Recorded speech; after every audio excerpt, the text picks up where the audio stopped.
not using real names here. I wish I could say it doesn't matter anymore, but I don't know that. Some of those people are probably still around, and I don't want this traced back to the wrong person or back to me. The night I quit, I didn't explain myself to anyone. I put my badge on the desk, walked out, and never went back.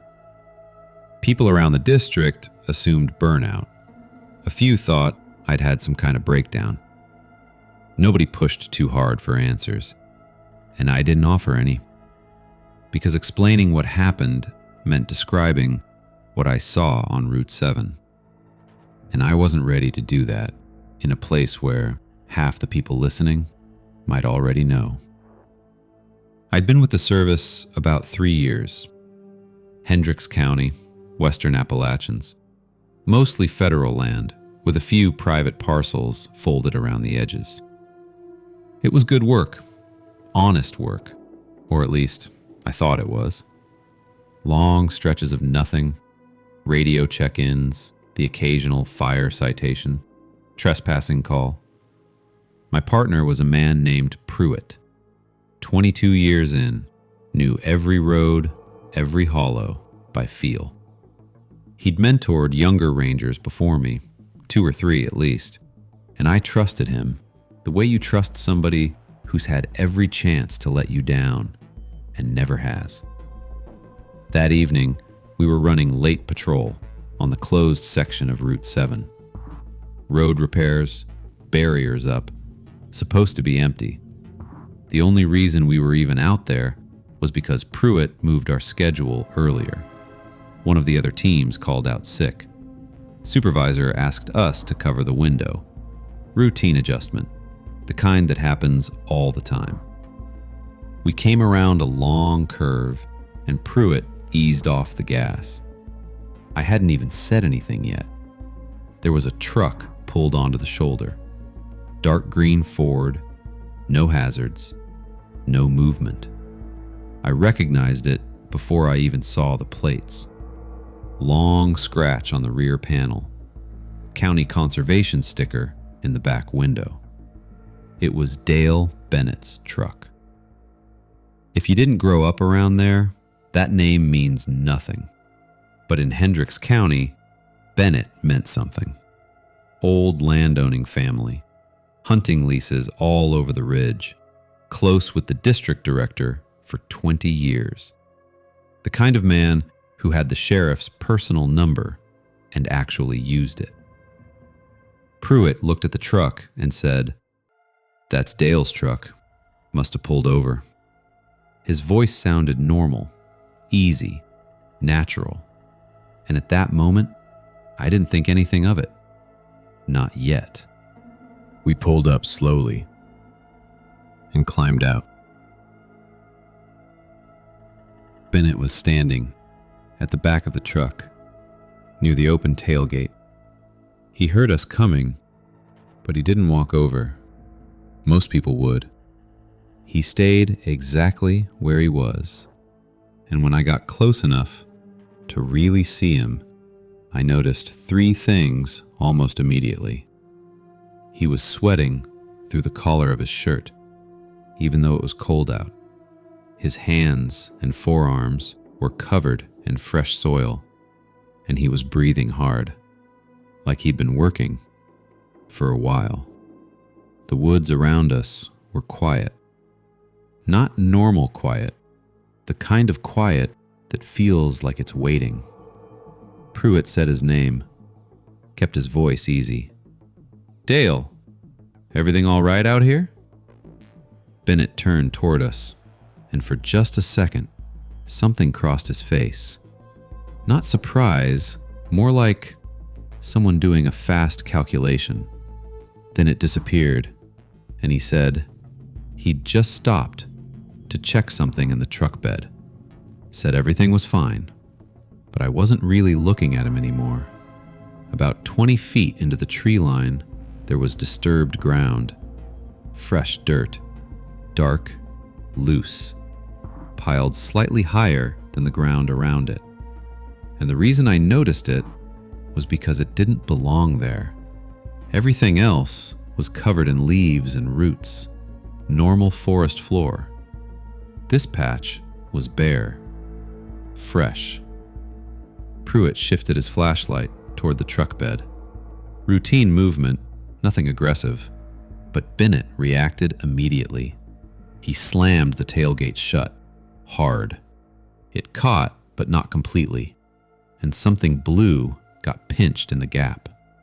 Just a few inches of fabric hanging there. Could have been a tarp, could have been a jacket. I didn't know. Nobody said anything.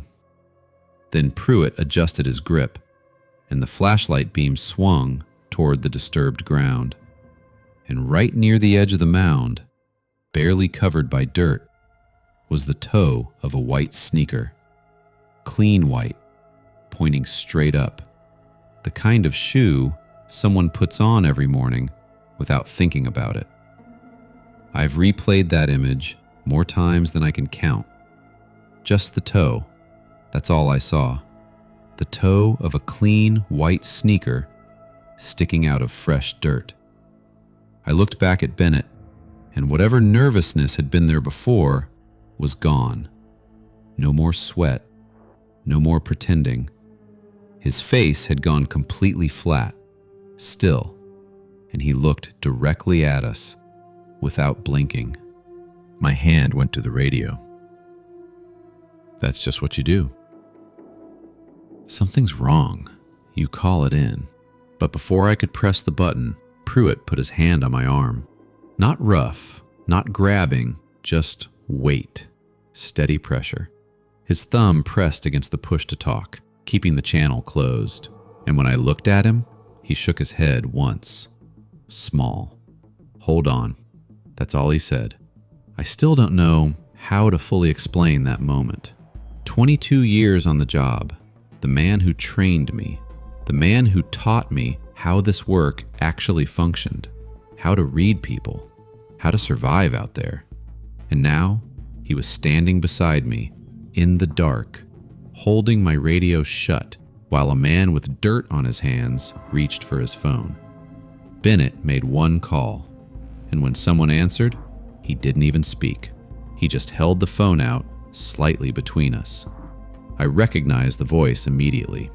District Director, the man who ran the office, signed our routes, shook hands at the annual service dinner like it was the reason he existed, and he sounded completely normal, calm, unhurried, like he was finishing paperwork somewhere with a few spare minutes to talk. Then he said, "You two didn't see what you think you saw out there. Finish your route and come back in." Then a pause. There's a smart way to handle this, and I know you're both professional enough to find it. Don't make this bigger than it needs to be. That was it. No names, no details, nothing direct, nothing you could point at later. The line went dead. Bennett lowered the phone, and I looked at Pruitt. He still wasn't looking at me. He was staring somewhere near the truck, nodding slowly. Not at Bennett, not at anybody, just nodding to himself, like he'd confirmed something he already knew. And that's when I understood something. His hand on my radio wasn't hesitation. It was a decision, a fast one, made without conflict, which meant it probably wasn't the first time he'd made it. Then the tree frogs started again. I hadn't even noticed they'd stopped. I got in the car. I'm not going to dress that up. I was 26 years old, standing on a closed road in the dark. No cell signal, no way to contact anyone outside the district channel. And by then, I understood that channel wasn't safe either. The only other person with me had already shown me exactly where he stood, without saying it. And whatever decision I made next, I was making alone. I thought about calling it in anyway, thought about who would answer, who they knew, who Bennett knew. I thought about how long I'd been in that county and how long Bennett had been there, and what the difference between those two numbers actually meant. So I got in the car. Pruitt drove us back to the station. Neither of us spoke, not once. When we pulled in, he walked straight to the break room, poured himself coffee, started writing patrol notes like it had been an ordinary shift. I sat at my desk, watching him through the window. Then I opened my drawer, took out what belonged to me, and set my badge on the desk. No note. I couldn't think of a single sentence that would be honest and still safe to leave behind. I was out of the county before midnight, stayed with my brother for a while, told him I needed time to decompress. He didn't ask questions, and I didn't explain. Over the next few weeks, I started searching local reports, missing persons, news archives, anything connected to that road or that week. I even filed public records requests through the sheriff's office. Nothing matched cleanly. There was one woman from a neighboring county who'd gone missing earlier that spring. Her case was labeled voluntary departure, file closed. Maybe it was unrelated. Maybe it wasn't. I had no way to know. But what I keep coming back to is the sneaker. Clean white, no mud, no wear on the heel. Someone had put that shoe on that morning, and the director never actually threatened us. He didn't need to. That's how men like him work. They leave everything just vague enough, because the threat lands harder when your own brain fills in the rest. And once you do, you have to live with it.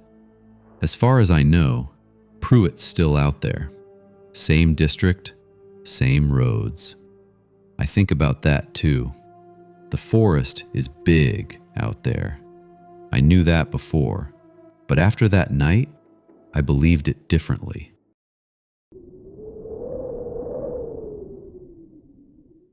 The complaint came in at 11:14 in the morning. And I remember the exact time because I wrote it down. The moment dispatch said the word singing. Not music, not a radio, not a speaker. Voices. Multiple people. Coming from Section 14. Section 14 had been closed for almost 2 years. Drainage collapse. Part of the trail washed out. Budget never came through to fix it. So we fenced the access points, posted signs, marked it restricted on the park maps. The birdwatcher who called it in said the sound had been going for over an hour. He said it was rhythmic. That word, rhythmic, stuck with me. I actually wrote it in my log because something about the specificity bothered me. My first thought was teenagers.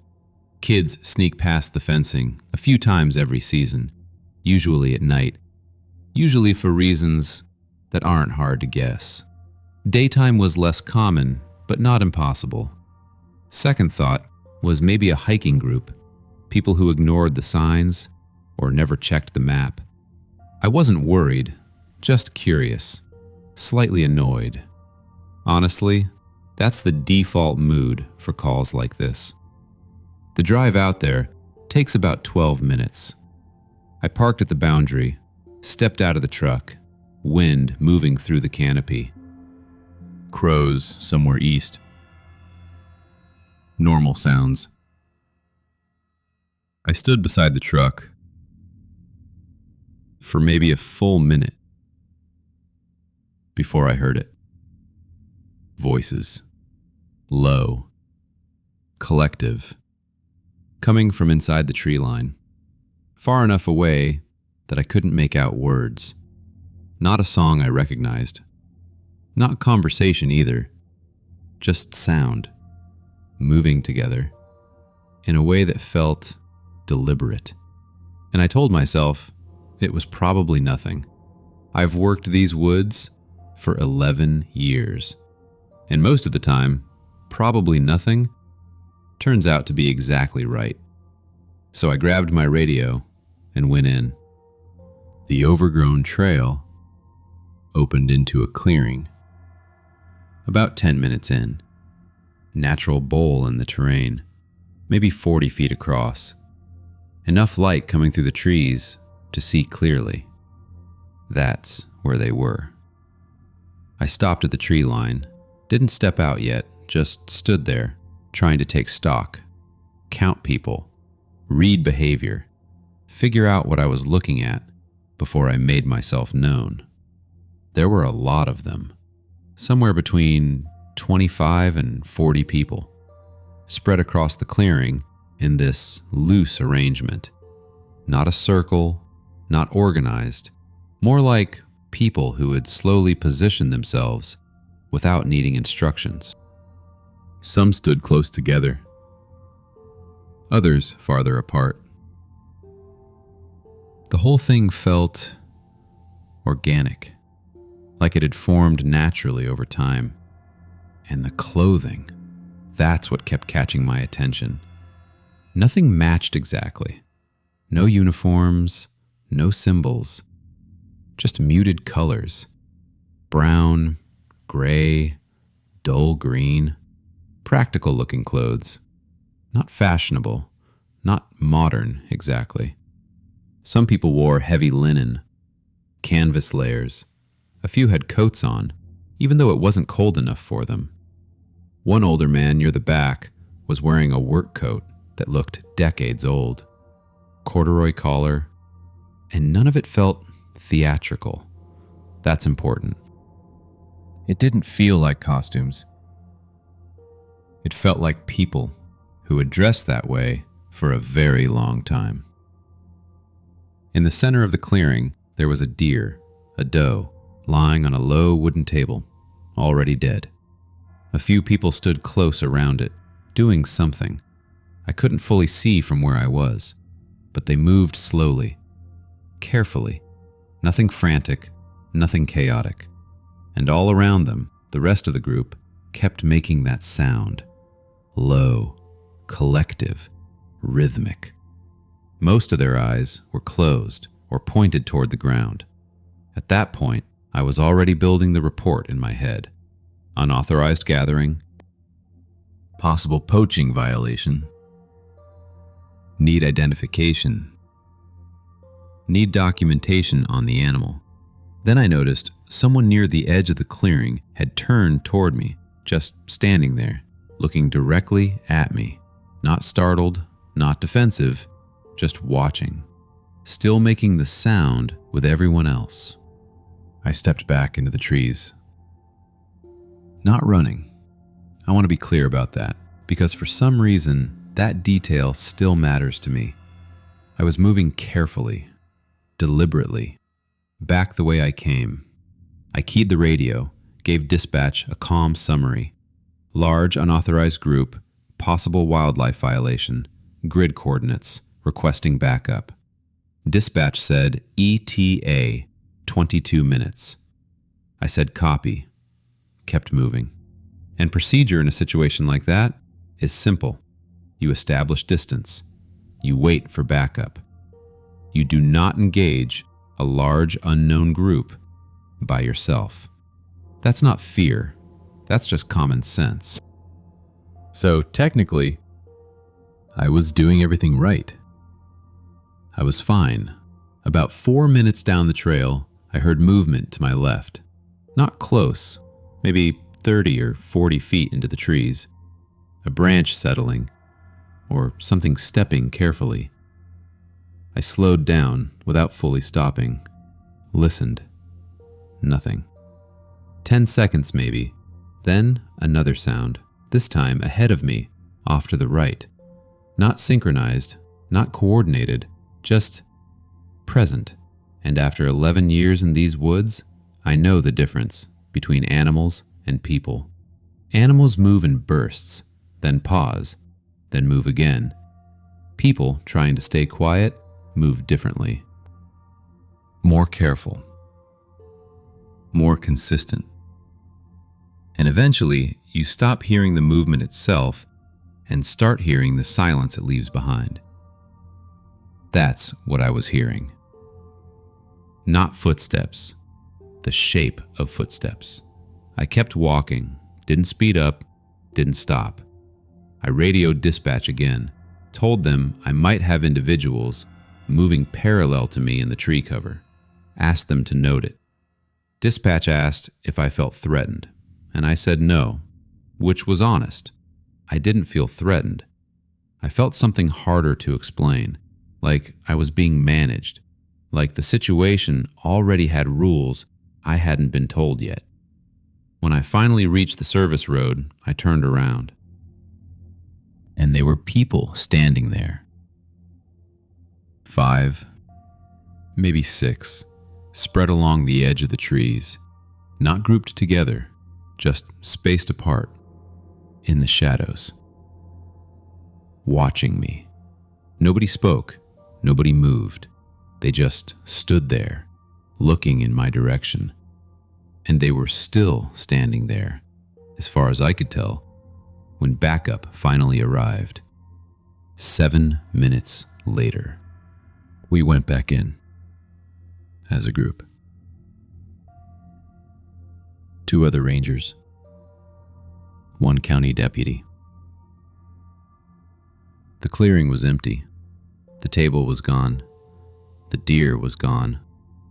The ground in the center was darker in places, disturbed, but that could mean a lot of things. And I'm not going to speculate about what it specifically meant. The grass still held impressions where people had been standing, enough to confirm roughly how many there were, enough to support what I logged. But there was nothing you could photograph that would mean anything to someone who hadn't seen it firsthand.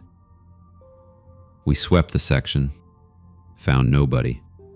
The north fence point had been manipulated, zip ties replaced, everything reset carefully to look untouched. You had to know exactly what to look for. Whoever those people were, they weren't careless. 40 people, equipment, an animal, gone in under 20 minutes through dense woods without leaving a clear trail out. That's not easy. That's practiced. A report was filed. Wildlife Services documented the site. The case still exists somewhere inside a system. Unlawful use of restricted land. Suspected unlawful taking of a protected animal. No suspects. No meaningful leads. A few months later, I checked on the case. Still under review. That's what they told me. I don't think it's ever going anywhere. I kept working the reserve for another 8 months. Told myself it hadn't changed anything. You rationalize things like that. Tell yourself it was just a strange call, an unusual day, a story to tell later. But I started noticing changes.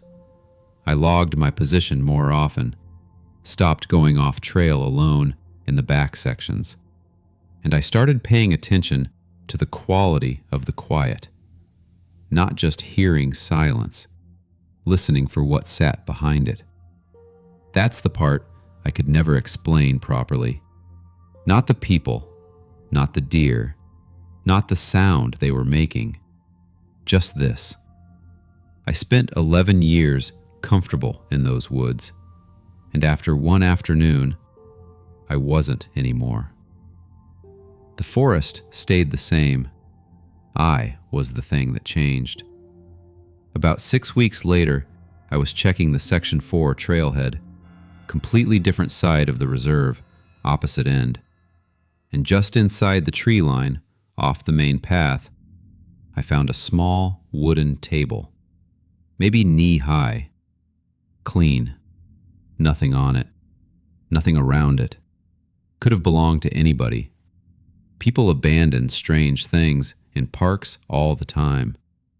but I stood there, looking at it, for much longer than I should have. Then I called it in, walked back to my truck, and sat there for a while before I drove anywhere. I filed for voluntary reassignment 2 weeks later. Different park now, smaller, more open terrain, less canopy. I told myself it was for logistical reasons, and maybe part of that is true, but I've never fully believed it.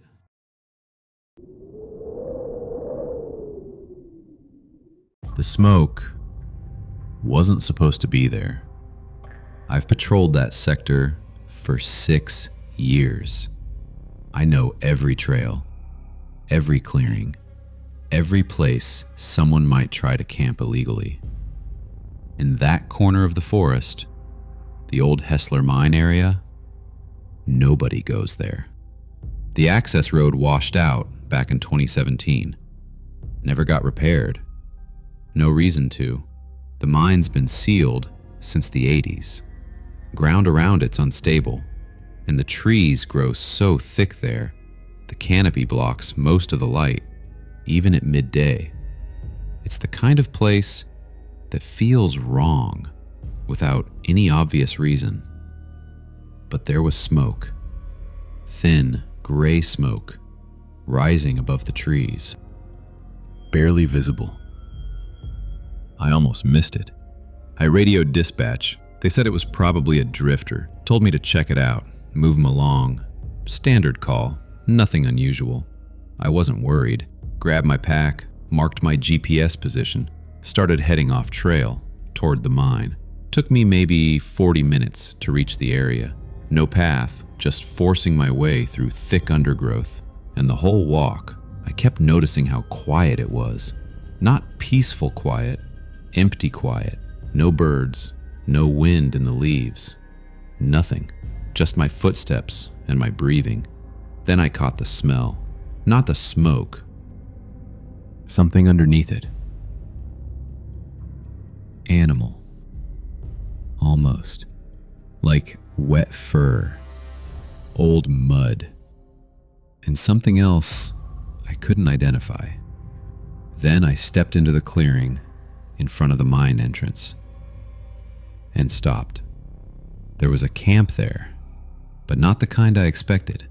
This wasn't a drifter's setup. No sleeping bag, no stolen shopping cart. This was structures. A lean-to built from cut timber, dovetail joints done properly, stone fire ring, clay chimney flue running up through the roof, shelves carved directly into the rock face near the mine, rusted cans, dark glass jars, things wrapped in animal hide, tools hanging neatly from wooden pegs, everything organized, deliberate, like it had been lived in for a very long time. I stood there at the edge of the clearing, and my brain just wouldn't process it properly, because this wasn't a campsite. This was someone's home. I reached for my radio, and that's when I heard it, behind me. Low, steady, not quite words, and in that moment, I realized something. I hadn't been alone since the second I stepped into those trees. I turned around slowly, hands visible. That's the training. He was standing maybe 15 feet behind me, right at the tree line. Old, thin, but not thin from starvation. Thin like he'd been built that way. Long gray beard, matted, layered with something I didn't want to identify. His clothes barely looked like clothes anymore. Fabric, leather, different layers stitched together. Everything earth-colored. The kind of outfit you'd completely miss in the woods if he stood still enough. And he was just watching me. No expression at all. I introduced myself, gave my name, told him I was a ranger, said I was just doing a routine check. Kept my voice calm, movements slow. He didn't answer, not immediately. Just stared at me with these pale, flat eyes. Then he spoke, and I still don't fully know how to describe what it sounded like. The words were English, mostly, but something about the order was wrong. Every other word landed correctly. The rest felt broken. Not slurred, not confused. Broken, like a pattern missing pieces. He said something like, "You, mine, walk, belong, leave, ours." I asked him to repeat it. He did. Same rhythm, same gaps. I told him I understood he'd been there a while, but the land was federal property, and I needed to understand his situation. And the whole time, he watched me speak, like he was listening to something farther away. Then he turned and walked back into the trees. I stood there for maybe 2 seconds, trying to decide what had just happened. Then I followed him, and looking back, that was the wrong decision. But I needed documentation, needed identification, needed to understand how long someone had been living out there. I got maybe 30 feet into the trees. Then the trap hit. Professional setup. Spring-loaded cable snare, anchored to a bent sapling, hidden beneath loose leaves. It caught my ankle and yanked sideways so hard I hit the ground before I understood what happened. I didn't scream. I remember that clearly. I just lay there, on my back in the leaves, heart hammering, staring up through the canopy. My ankle wasn't broken, I could tell that much, but the cable was tight, and the knot was something I didn't recognize. I couldn't work it loose, not with my fingers. Then I heard his voice again, somewhere deeper in the trees. That same broken rhythm.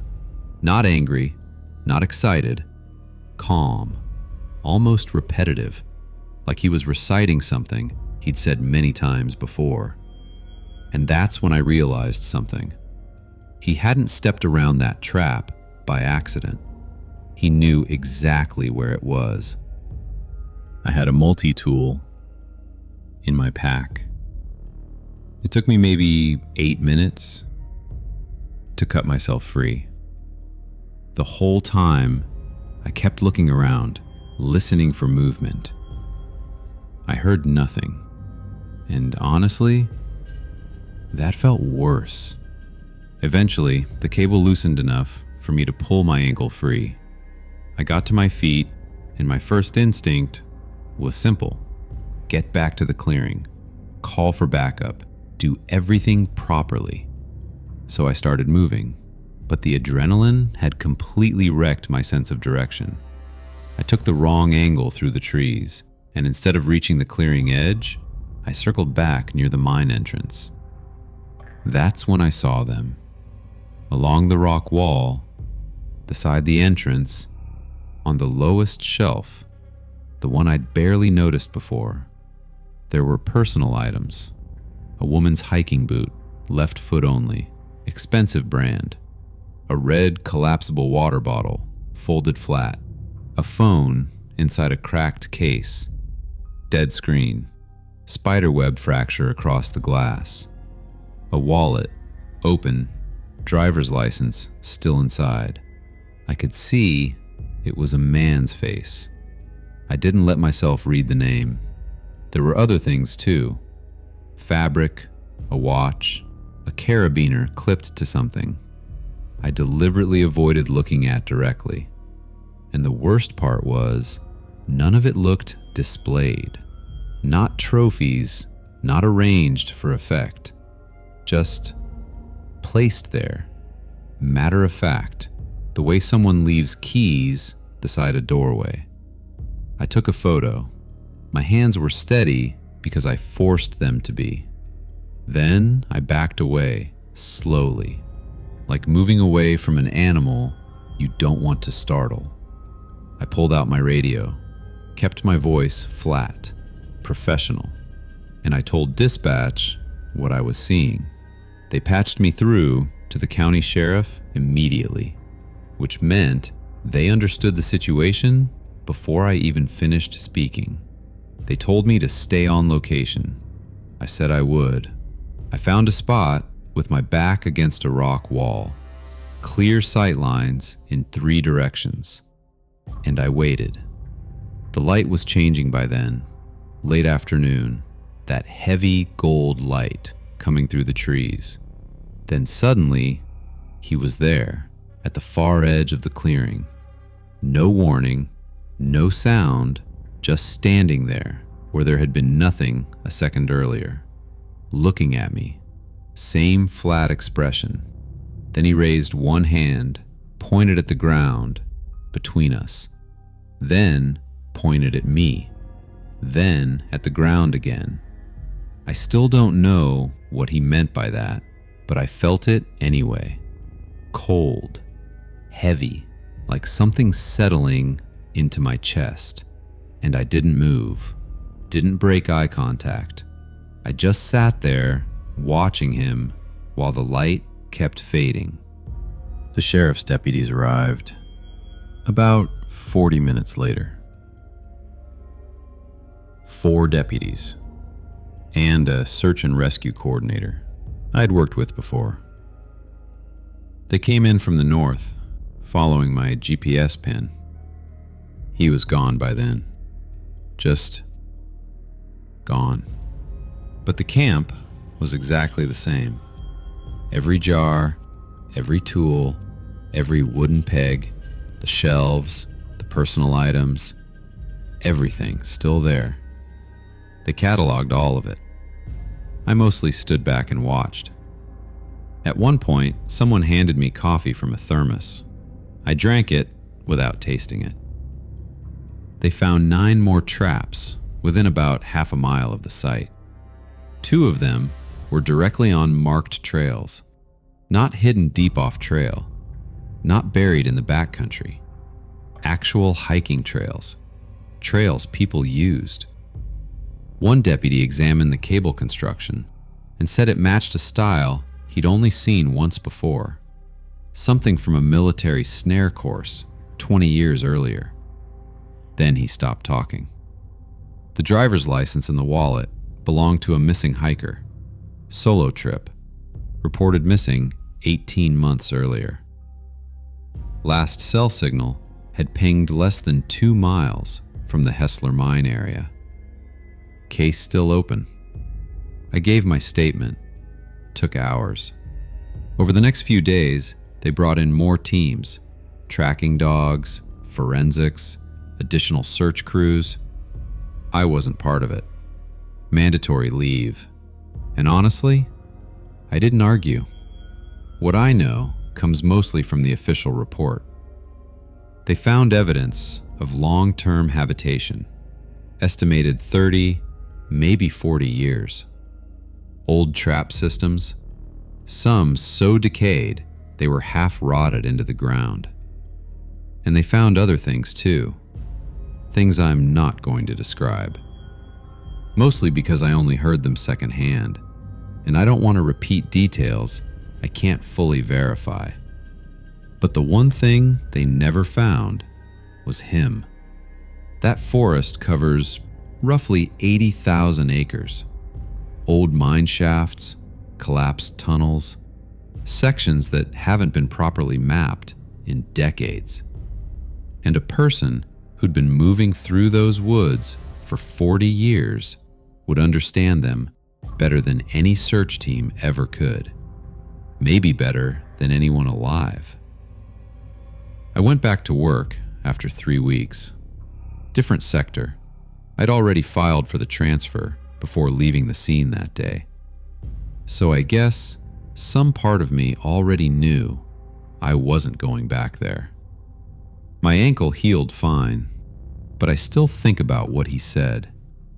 That broken rhythm, every other word making sense, the rest disappearing somewhere I couldn't follow. I've tried hundreds of times to reconstruct it, fill in the gaps, make it into a sentence that actually means something. But I don't think the gaps were mistakes. I think he was saying two things at once.